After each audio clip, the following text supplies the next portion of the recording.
আলাইকুম। আমরা advance data কমিউনিকেশনের মধ্যে আমরা এরর ডিটেকশন এবং কারেকশন করছিলাম।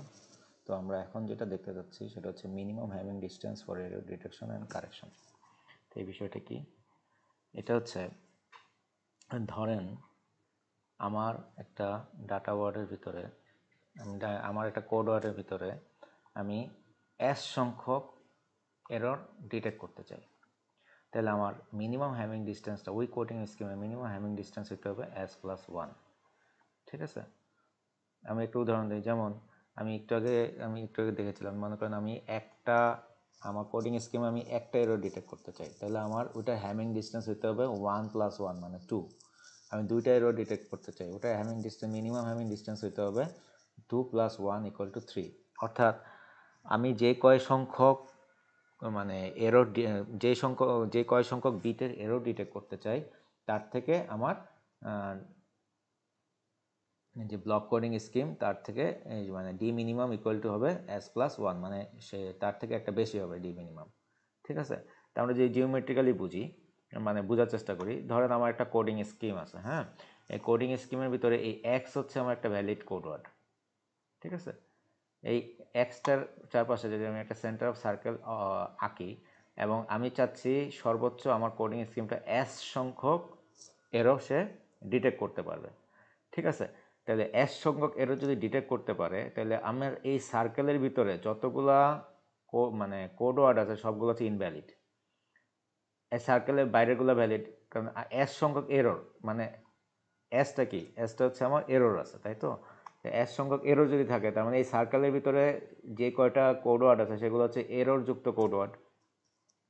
তার মানে এই সার্কেলের ভিতরে হচ্ছে সব ইনভ্যালিড কোড ওয়ার্ড। তো আমার এই সার্কেলের বাইরে যেতে হবে ভ্যালিড কোড ওয়ার্ড দিতে গেলে। এনি ভ্যালিড কোড হচ্ছে এই সার্কেলের বাইরে। ঠিক আছে, তাহলে আমার যদি দেখেন a receive code word with 1 to s error are points inside the circle on the perimeter of the circle. All valid code word must be outside the circle. এখন ডি মিনিমাম কত হইতে হবে? ডি মিনিমাম হইতে হবে একটা integer যেটা হচ্ছে S এর থেকে অ্যাটলিস্ট বেশি হইতে হবে। তো এস এর থেকে বেশি আমার ইন্টিজার s+1ই হইতে পারে, তার মানে এই কারণে হচ্ছে আমার ডি মিনিমামটা হচ্ছে s+1। এটা হচ্ছে আমার এরর ডিটেকশনের কনসেপ্ট। আমরা যে দুইটা কোডিং স্কিম দেখেছিলাম সেটা যদি দেখি C3,2 with D minimum equal to 2, তাহলে আমার এখানে n এর মান কত? n এর মান হচ্ছে 3, k এর মান হচ্ছে 2, অর্থাৎ ডাটা ওয়ার্ড হচ্ছে 2 বিটের আর কোড ওয়ার্ড হচ্ছে 3 বিটের। ঠিক আছে, এখন আমি ডি মিনিমাম ইকুয়াল টু 2 যদি থাকে তাহলে এই কোডিং স্কিম কয়টা এরর ডিটেক্ট করতে পারে? ডি মিনিমাম ইকুয়াল টু যদি s+1 ফর্মুলাতে ফেলাই সে সর্বোচ্চ একটা এরর ডিটেক্ট করতে পারে। তো এই কোডিং স্কিমটাও যদি সেমভাবে দিই D minimum equal to s+1, তাহলে আমরা দেখতে পাচ্ছি যে আমার এই সেকেন্ড যে কোডিং স্কিমটা ছিল সে আপ টু 2 বিট পর্যন্ত এরর ডিটেক্ট করতে পারে।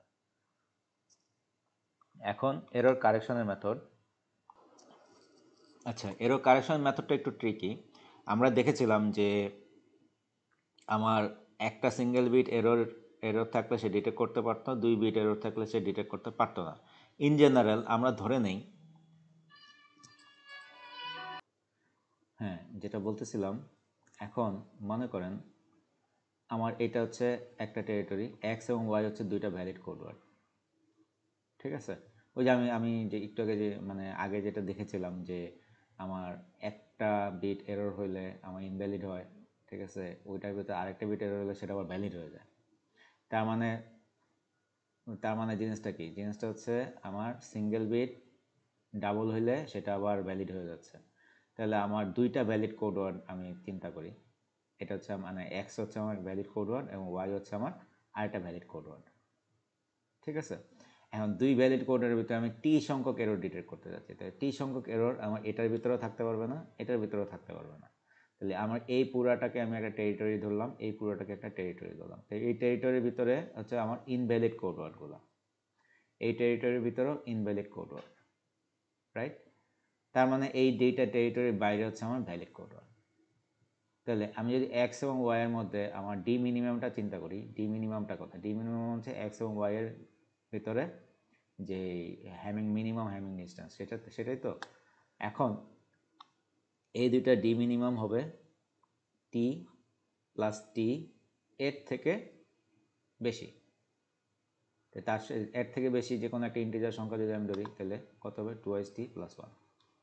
তো সেটাই যে এখন আমার যদি টি সংখ্যক এরর কারেক্ট করতে হয়, মানে টি সংখ্যক বিট এরর কারেক্ট করতে হয়, তাহলে আমার মিনিমাম হ্যামিং ডিস্টেন্স দিতে হবে 2t + 1। ঠিক আছে, আমরা যদি ওই ফার্স্টের কোডিং স্কিমটা দেখি, ফার্স্টের coding scheme D minimum, sorry একটা এটা হচ্ছে আরেকটা কোডিং স্কিম, যে ডি মিনিমাম ইকুয়াল টু বলা আছে 4, what is the error detection and correction capacity of this scheme. D minimum equal to 4 হলে কত, D minimum equal to s + 1, তার মানে সে 3টা এরর ডিটেক্ট করতে পারবে। আচ্ছা, D minimum equal to 2t + 1, 2t + 1, তাহলে সে কি টি ইকুয়াল টু কত দাঁড়াচ্ছে 3/2 মানে 1.5। তাহলে এখানে একটু খেয়াল করতে হবে এই জিনিসটা, সেটা হচ্ছে 1.5কে আমি আবার 2তে কনভার্ট করে দেবো না, ঠিক আছে। আর এটা হচ্ছে আমি কত টাকা এরর ডিটেক্ট করতে পারি, সে তো ম্যাক্সিমাম 1.5-এর সংখ্যাকে এরর ডিটেক্ট করতে পারে। এখন যেটা সংখ্যা বলতেছি তাই এটা আমার হচ্ছে নিচেরটা নিতে হবে, ঠিক আছে। তাহলে 1 সংখ্যক এররটা সে কী করতে পারবে, সরি কারেক্ট করতে পারবে, 1 সংখ্যক এররটা সে কারেক্ট করতে পারবে, ঠিক আছে। তাহলে আমরা যদি অন্য একটা ওয়ার্ডে বলতে চাই, in this code is use for error correction, part of its capability is wasted. তাহলে দেখেন এরর কারেকশন আমি যদি করতে চাই যে 0.5 এতটুকু ক্যাপাসিটি কিন্তু আমার ওয়েস্টেড হয়েছে, ঠিক আছে। তাহলে আমার এরর কারেকশন কোড সাধারণত হইতে হয় অ্যান অড মিনিমাম ডিস্টেন্স, অর্থাৎ মিনিমাম ডিস্টেন্স অড সংখ্যক হইতে হবে। দেখেন এখানে আমার মিনিমাম ডিস্টেন্সটা কত হয়েছে 4, এই মিনিমাম ডিস্টেন্স 4 হওয়ার কারণে আমার এখানে ক্যালকুলেশনে এই যে 0.5 আমার এক্সট্রা আসছে, এই 0.5 এক্সট্রা কিন্তু আমার কাজে লাগে না, ঠিক আছে। এই কারণে এরর কারেকশন কোডগুলোতে মনে রাখবেন ডি মিনিমাম হচ্ছে বেজোড় সংখ্যকভাবে ডিজাইন করা হয়। Thank you.